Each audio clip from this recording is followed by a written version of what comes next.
जो लड़ाई हमारे देश के जवानों ने सुप्रीम कोर्ट में जाकर के जीती, क्या उसे मोदी सरकार संसद में कानून लाकर पलटने जा रही है? क्या आप जानते हैं कि गृह मंत्रालय के अधीन काम करने वाले सीएपीएफ यानी जो सेंट्रल आर्म फोर्सेस है, उसमें सीआरपीएफ हो, आईटीबीपी हो, बीएसएफ हो, ये तमाम लोग लंबे वक्त से गृह मंत्रालय के खिलाफ ही मुकदमा लड़ रहे थे। पहले दिल्ली हाई कोर्ट में, फिर सुप्रीम कोर्ट में, रिव्यू पिटीशन, तमाम चीज के बाद सुप्रीम कोर्ट में वो जीत जाते हैं। अब उसे क्या कानून के जरिए पलटा जा सकता है? और क्या है ये पूरा विवाद? आपको बहुत ठहराव के साथ देखना चाहिए। एक जरूरी रिपोर्ट है क्योंकि ये देश की आंतरिक सुरक्षा से जुड़ा मसला है। सेंट्रल आर्म फोर्सेज में आईपीएस अधिकारियों की तैनाती को लेकर के विवाद है लंबे वक्त से।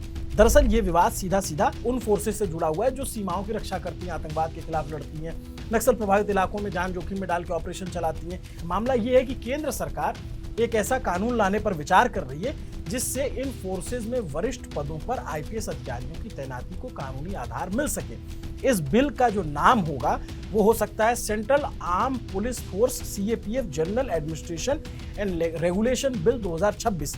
ये कदम ऐसे समय में उठाया गया है जब सुप्रीम कोर्ट ने पिछले साल ही फैसला देते हुए ये कहा था कि इन फोर्सेज में आईपीएस अधिकारियों के डेपुटेशन को धीरे धीरे कम किया जाए। लेकिन अब खबर है कि केंद्र सरकार इस पूरे मामले पर एक कानून लाने पर विचार कर रही है ताकि आईपीएस अधिकारियों की नियुक्ति की व्यवस्था स्पष्ट रूप से बनाई जा सके। यही वो बिंदु है जिसने सीएपीएफ के अधिकारियों के बीच असंतोष को और बढ़ा दिया है।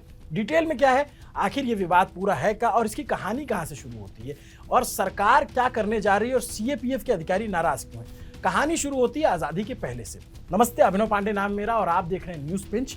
आजादी के पहले सीआरपी नाम की एक फोर्स हुआ करती थी जिसे बोलते थे क्राउन रिप्रेजेंटेटिव पुलिस, जो आंतरिक सुरक्षा को देखती थी, लेकिन असल में वो आजादी के आंदोलन को दबाने का काम करती थी। उसमें जवान तो भारत के होते थे लेकिन जो उच्च अधिकारी होते थे वो अंग्रेज होते थे। अंग्रेज चले गए, उसके बाद हुआ ये कि सीआरपीएफ हुई। गृहमंत्री जो सरदार वल्लभ भाई पटेल थे उन्होंने इसको सीआरपीएफ बनाया और धीरे धीरे जो है सीआरपीएफ के बाद आईटीबीपी, बीएसएफ, एसएसबी, इन सब का गठन होता गया और फिर इनका एक क्लस्टर बना जिसको सीएपीएफ कहा गया।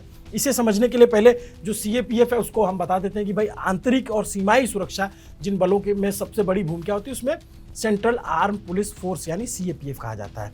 इनमें मुख्य रूप से सेंट्रल रिजर्व पुलिस फोर्स यानी CRPF, BSF, Indo Tibetan border police, ITBP, central industrial security force यानी सीआईएसएफ और सशस्त्र सीमा बल यानी एसएसबी शामिल है।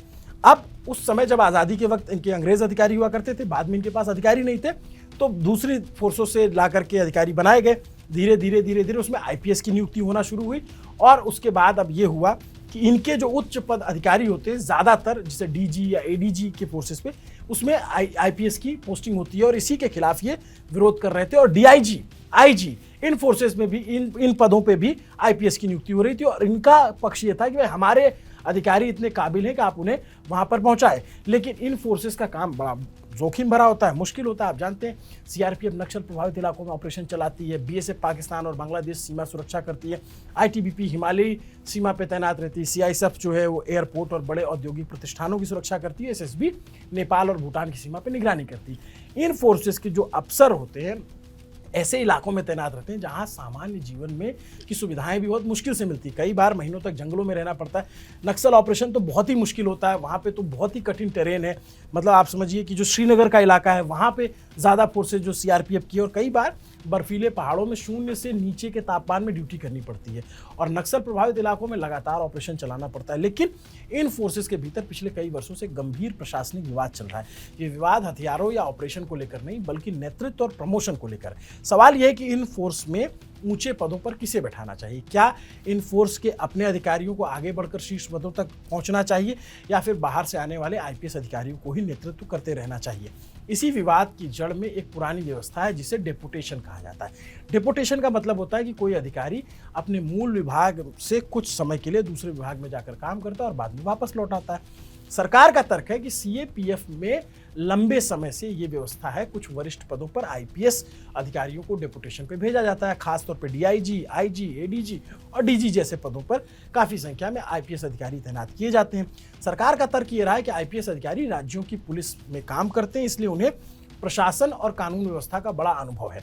जब वे सीआरपीएफ में जाते हैं, सीएपीएफ में जाते हैं तो उनका अनुभव इन फोर्सेस के लिए काम आता है, फायदेमंद होता है और अलग अलग एजेंसियों के बीच तालमेल बनता है। अब देखिए सीएपीएफ जो है वो फौज से, आर्मी से अलग है, उसका आंतरिक सुरक्षा का जिम्मा है और उसे राज्य के, होता तो सेंट्रल के अधीन है लेकिन राज्य के साथ तालमेल करके काम करना होता है। और इसी तर्क के तहत आईपीएस अधिकारियों की नियुक्ति सरकार कहती है ये सरकार की तरफ की बात है। लेकिन सीएपीएफ के अधिकारी क्यों नाराज हैं? उनका कहना है कि अपने अधिकारी जो हैं वो इस व्यवस्था से उनके प्रमोशन के रास्ते बंद हो जाते हैं। वो सालों तक फील्ड में काम करते हैं, ऑपरेशन में हिस्सा लेते हैं और अनुभव हासिल करते हैं, लेकिन जब प्रमोशन की बारी आती है तो कई महत्वपूर्ण पद पर पहले ही डेपुटेशन वाले अधिकारियों के लिए भर दिए जाते हैं, वो आ जाते हैं। इसका असर ये होता है कि प्रमोशन पर नहीं पड़ता है बल्कि मनोबल पर भी पड़ता है। कई अधिकारियों का कहना है कि जो लोग मैदान में काम करते हैं वही असली चुनौतियों को समझते हैं, इसलिए उन्हें नेतृत्व का मौका मिलना चाहिए। इसी असंतोष के कारण सीएपीएफ अधिकारियों ने अदालत का दरवाजा खटखटाया। दिल्ली हाईकोर्ट में के बाद वो सुप्रीम कोर्ट पहुंचे और सुप्रीम कोर्ट का जो फैसला आया पिछले साल, सुप्रीम कोर्ट ने एक महत्वपूर्ण फैसला दिया। अदालत ने कहा कि सीएपीएफ के ग्रुप ए एग्जीक्यूटिव कैडर अधिकारियों को ऑर्गेनाइज्ड ग्रुप ए सर्विस यानी OGAS का दर्जा मिलना चाहिए। OGAS का मतलब ऐसी सरकारी अफसरों की सेवा जिसमें तरक्की का साफ सिस्टम होता है और सैलरी भत्ते भी दूसरे बड़े अधिकारी सरकारी अफसरों जैसे होते हैं। सुप्रीम कोर्ट ने कहा कि सीएपीएफ में आईपीएस अधिकारियों की डेपुटेशन को धीरे धीरे कम किया जाना चाहिए, खास करके आईजी रैंक तक। अदालत के इस फैसले के बाद सीएपीएफ अधिकारियों को उम्मीद थी कि अब धीरे धीरे उनके अधिकारी वरिष्ठ पदों पर जाने का उनको अवसर मिलेगा, लेकिन इस बीच खबर आई कि सरकार इस व्यवस्था को स्पष्ट करने के लिए एक कानून लाने पर विचार कर रही। इस कानून का मकसद है सीएपीएफ में आईजी स्तर तक आईपीएस अधिकारियों के डेपुटेशन की व्यवस्था को कानूनी आधार देना और उसे बताया जा सके।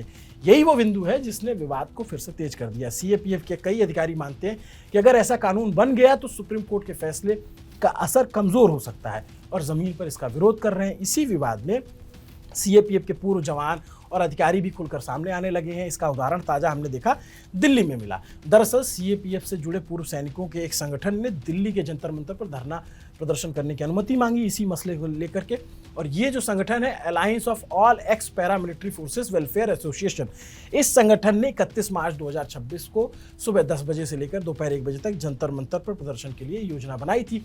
उनका कहना था कि सीएपीएफ कैडर अधिकारियों के अधिकारों को और सुप्रीम कोर्ट के फैसले का समर्थन में वो आवाज उठाना चाहते हैं, लेकिन दिल्ली पुलिस ने इस प्रदर्शन की अनुमति देने से इनकार कर दिया। दिल्ली पुलिस ने एक पत्र जारी किया, उसमें कहा कि यह आवेदन बहुत कम समय पहले दिया गया और मौजूदा सुरक्षा हालात को देखते हुए इसकी परमिशन नहीं दी जा सकती। ये लेटर नई दिल्ली जिले के जो पुलिस उपायुक्त कार्यालय की तरफ से जारी किया गया और इसमें साफ लिखा कि जंतर मंतर पर प्रस्तावित धरना या प्रदर्शन की अनुमति नहीं दी जा सकती। इस पूरे विवाद को समझने के लिए कई लोग एक दिलचस्प उदाहरण बताते हैं। वो कहते हैं कि ये स्थिति कुछ वैसी है जैसे पुराने समय में किसान, जमींदार और राजा का रिश्ता हुआ करता था। किसान खेत में मेहनत करता था, फसल उगाता था और असली मेहनत उसी की होती थी, लेकिन जमीन का मालिक जमींदार होता था तो जो बीच में बैठकर फायदा उठाता था। किसान की आवाज सीधे राजा तक नहीं पहुंचती थी क्योंकि राजा तक पहुंच केवल जमींदारों की होती थी। जमींदार राजा से कहते थे कि किसान आलसी हैं और उन्हें सख्ती से काम करवाना पड़ता है, जबकि असलियत कुछ और होती थी। किसान पूरी मेहनत करते थे लेकिन उन्हें सुविधा नहीं मिलती थी। ये कहानी सीएपीएफ के तमाम व्हाट्सएप ग्रुप में वायरल है और विवाद को भी इसी तरीके से लोग समझा रहे हैं। उनका कहना है कि यहाँ सीएपीएफ के अधिकारी और जवान किसान की तरह है जो असली काम करते हैं, आईपीएस अधिकारी जमींदार की तरह है जो बीच में बैठे हैं और सरकार राजा की तरह है जिससे वही जानकारी मिलती है जो जमींदार चाहते हैं। एक और बड़ा सवाल यहाँ पे जो सुरक्षा से जुड़ा हुआ है, दरअसल पश्चिमी मोर्चे पर पाकिस्तान की तरफ से सीमा की रखवाली पाकिस्तान के रेंजर करते हैं। पूर्वी मोर्चे पर बांग्लादेश की सीमा पर बॉर्डर गार्ड बांग्लादेश तैनात है। ये दोनों अर्धसैनिक बल है, लेकिन यहाँ पर अफसरों की तैनाती फौज से होती है या फिर जवानों को ही प्रमोट कर ऑफिसर बनाए जाते हैं। लेकिन भारत में स्थिति उलट है। भारत में अर्धसैनिक बल खासतौर के बीएसएफ, एसएसबी और जो आईटीबीपी के पुलिस अधिकारी हैं उनमें आईपीएस जो है वो ज़्यादा जाते हैं। इन अफसरों के पास कॉम्बैट और बॉर्डर टेरेन पेट्रोलिंग के बारे में कोई खास एक्सपीरियंस नहीं होता, ऐसा सीएपीएफ के जवान दावा करते हैं। ऐसे में कई बार स्थिति ऐसी बन जाती है जैसे वेल ट्रेंड हॉर्स को एक नौसिखिया सवार चला रहा हो और देश की सरहद की सुरक्षा के लिए चिंता का विषय हो सकता है। ये सीएपीएफ के लोगों का दावा है, जबकि आईपीएस इससे उलट कहते हैं। उनका कहना है कि भाई राज्य के साथ समन्वय बनाकर के सीएपीएफ का काम करना है और आईपीएस की ट्रेनिंग ऐसी होती है कि वो हर तरीके के काम कर सकते हैं। और एक तर्क उनकी तरफ से ये भी आता है कि इस तरीके से जैसे सेंट्रल सेक्रेटरीट के लोग होते हैं, उन्होंने भर्ती होते हैं, तो वो भी ये कल को विरोध कर सकते हैं कि भाई यहाँ पे जो सेक्रेटरी है या जो चीफ सेक्रेटरी है वो आईएएस क्यों बनाए जा रहे हैं। यहाँ पे ये जो कहानी है इसमें योर 6 कैन बी माई 9 का मामला है। दोनों तरफ से आप देखेंगे तो दोनों तरफ के अपने अपने तर्क हैं। इनका 6 उनका 9 है, उनका 9 इनका 6 है। लेकिन जो पूरी मांग थी जिसको इन्होंने सुप्रीम कोर्ट से जीता, अब उस पर लौट के आते हैं। इस बीच जो जमीन पर जो मौजूदा वास्तविकता स्थिति है जो सवाल खड़े करती है, उदाहरण के तौर पे नक्सल प्रभावित इलाकों में तैनात जवानों को कई बार पीने का साफ पानी तक नहीं मिलता है, बहुत मुश्किल से मिलता है। जवान कई बार ऐसी परिस्थितियों में रहते हैं जहाँ पे बहुत दुर्गम चीज़ें होती है और कोई वरिष्ठ अधिकारी दौरे पे आता है तो उनके लिए बहुत खास व्यवस्थाएं भी की जाती हैं, उनका ऐसा दावा है। और यही अंतर है कि कई अधिकारियों को खटकता है, वो कहते हैं कि नेतृत्व को ज़मीन की वास्तविकता से जुड़ा होना चाहिए। इस विवाद में एक और दिलचस्प सवाल उठता है, अगर किसी भी राज्य पुलिस और सीएपीएफ की कार्यकुशलता की तुलना की जाती है तो कई लोग कहते हैं कि सीएपीएफ कई मामलों में ज़्यादा पेशेवर दिखाई देती है। दिलचस्प बात यह है कि दोनों संगठनों के शीर्ष पदों पर आईपीएस अधिकारी होते हैं, फिर भी सीएपीएफ को बेहतर क्यों माना जाता है? कुछ विशेषज्ञ इसका कारण बताते हैं कि सीएपीएफ में फील्ड स्तर पर नेतृत्व सीएपीएफ काडर के अधिकारियों का होता है। ये अधिकारी उसी फोर्स में प्रशिक्षित होते हैं और उसी माहौल में काम करते हुए आगे बढ़ते हैं, इसलिए उन्हें ज़मीन की जो स्थिति होती है वो अच्छी समझ होती है। आज की स्थिति में ये एक तरह सीएपीएफ के अधिकारी चाहते हैं कि उन अपने कैडर में पूरी तरीके से उन्होंने नेतृत्व करने का मौका मिले। दूसरी तरफ सरकार मानती है कि नहीं, आईपीएस अधिकारी ज़्यादा अनुभवी होते हैं, उन्हें लगाना चाहिए। अब जैसे सीएपीएफ में जो चुनौती है और जो उसका संतुलन बनाने का मामला है, ऐसे में सीएपीएफ अधिकारियों के प्रमोशन और सम्मान दोनों को सुरक्षित रहे, इसको लेकर के सरकार का संतुलन बनाने का काम है। प्रशासनिक समन्वय भी बना रहे, ये भी सरकार को करना चाहिए। आने वाले समय में देखना होगा कि सरकार जो कानून लाने की सोच रही है, इस संतुलन को कैसे प्रभावित करती है। क्या इससे विवाद कम होगा या सीएपीएफ और आईपीएस के बीच का टकराव बढ़ेगा? फिलहाल इतना साफ है कि सिर्फ ये प्रशासनिक मुद्दा नहीं है, बल्कि उन हजारों अधिकारियों और लाखों जवानों के भविष्य से जुड़ा हुआ सवाल है जो देश की सुरक्षा कठिन परिस्थितियों में करते हैं। अब जो सीएपीएफ होता है, फर्ज कीजिए जैसे सीआरपीएफ है, उसमें यूपीएससी के थ्रू भर्ती होती है, वो असिस्टेंट कमांडेंट बनते हैं। उनका ये कहना है कि भाई हमारा प्रमोशन नियमित तौर पे क्यों नहीं होता, जैसे आईपीएस अधिकारियों में होता है कि भाई 4 साल में प्रमोशन हो जाएगा, एसपी एडिशनल जो एसपी होगा वो एसपी बन जाएगा। वैसे असिस्टेंट कमांडेंट को 2IC बनने में या डिप्टी कमांडेंट बनने में आप 10 से 12 साल लग रहे हैं और कमांडेंट बनने में और ज़्यादा साल लगते हैं। और डीआईजी आईजी तक तो बहुत कम लोग पहुंच पाते हैं और एडीजी और डीजी तो खैर दूर की बात है। अब आईपीएस का जो लॉबी है उसका ये तर्क है कि भाई आईपीएस की ट्रेनिंग दूसरी तरीके की होती है और आईपीएस ज़्यादा तरीके के प्रशिक्षण लेकर आते हैं, और सीएपीएफ कहते हैं कि भाई हमारा जो असिस्टेंट कमांडेंट है वो ज़्यादा अच्छा परिस्थिति को समझेगा। अब यहाँ प्रशासनिक व्यवस्था को चलाने को लेकर के सारे विवाद हैं। और एक बात ये भी है कि हमने अक्सर देखा कि जो आईपीएस होते हैं उनकी तैनाती ज़्यादातर डीआईजी या आईजी के रैंक पे होती है, तो वो कमांडेंट जो देखिए कमांडेंट क्या होता है सीएपीएफ में, कमांडेंट इक्विवेलेंट टू एसएसपी। आप ऐसे समझ लीजिए कि जिले का जो एसपी होता है वो उतनी पावर कमांडेंट की होती है, जैसे आर्मी में कर्नल होता है। लेकिन उसके ऊपर जो डीआईजी बनते हैं वो आईपीएस की तैनाती हो जाती है। तो इनको ये लगता है कि भाई हमारे यहाँ जो प्रमोशन का सिस्टम है कि हर 4 साल 5 साल में होना चाहिए, वो प्रमोशन होता नहीं है। और इनके यहाँ प्रमोशन तब होता है जब कोई पद खाली हो जाए, और उस पर आईपीएस अगर नियुक्त कर दिया जाता है तो इनके प्रमोशन रुक जाते हैं, इनको उस तरीके का वेतन भत्ता भी नहीं मिलता है।